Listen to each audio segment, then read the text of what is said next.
a tough guy image. Has success changed him, or is the real Donnie Wahlberg finally coming to the surface? Here's Garrett Glazer with a report. I don't want to be violent, but I'm not going to be silent. Step by step, ooh baby. The headlines haven't been good for Donnie Wahlberg. Accused of beating up a Harvard student, he also fought with Georgia Tech students after they threw a pizza box at him while he rode his motorcycle. These recent incidents have tarnished the new kid's teen idol image. There's been an awful lot in the press in the last 6 weeks about the various altercations. What's going on? Are you guys turning into monsters? All these incidents that you're hearing about, it's not nothing new. I mean, growing up, I had fights all the time. I had incidences all the time. But now, I'm a new kid on the block. I'm so famous, and the press has given us this goody two-shoes image that now, you know, now everyone wants to say, oh, the new kids aren't good after all. But we never claimed to be good. We just claimed to be positive. You know what I'm saying? This is a clean-cut Donnie Wahlberg when the new kids first made it. Today, 5 years later, his look is definitely tougher, more mature, like a street kid from a tough Boston neighborhood. This is where it all began for young Donnie Wahlberg in Boston's rough-and-tumble working-class neighborhood of Dorchester.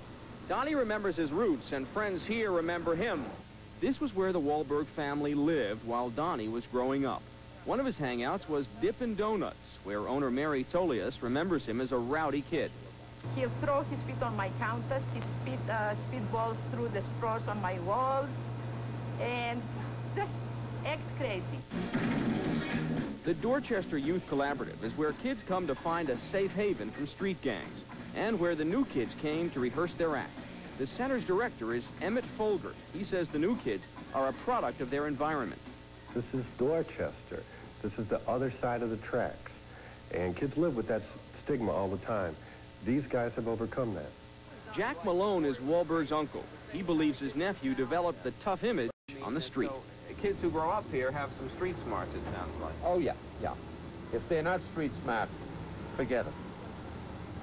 Also, in other words, survival of the fittest.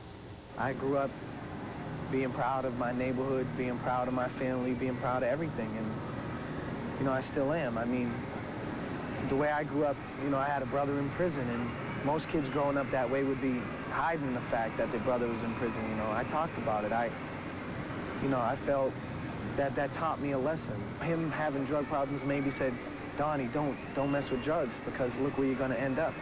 And Wahlberg answers the critics who have speculated that he's transformed himself into a bad boy. I'm not trying to be a bad boy, you know? And I don't understand why having an earring in your nose and sideburns and a beard and wearing a bandana makes you a bad boy. Why does that make you a bad boy? The criticism, he says, does get to him, but Wahlberg says the adoration of his fans makes it all worth it.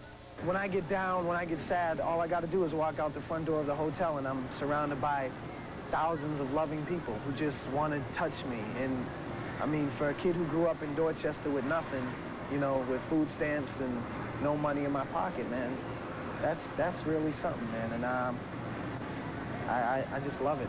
Headlines aside, Wahlberg obviously enjoys his fame and success, and he wants people to accept him as he is. Garrett Glazer, entertainment.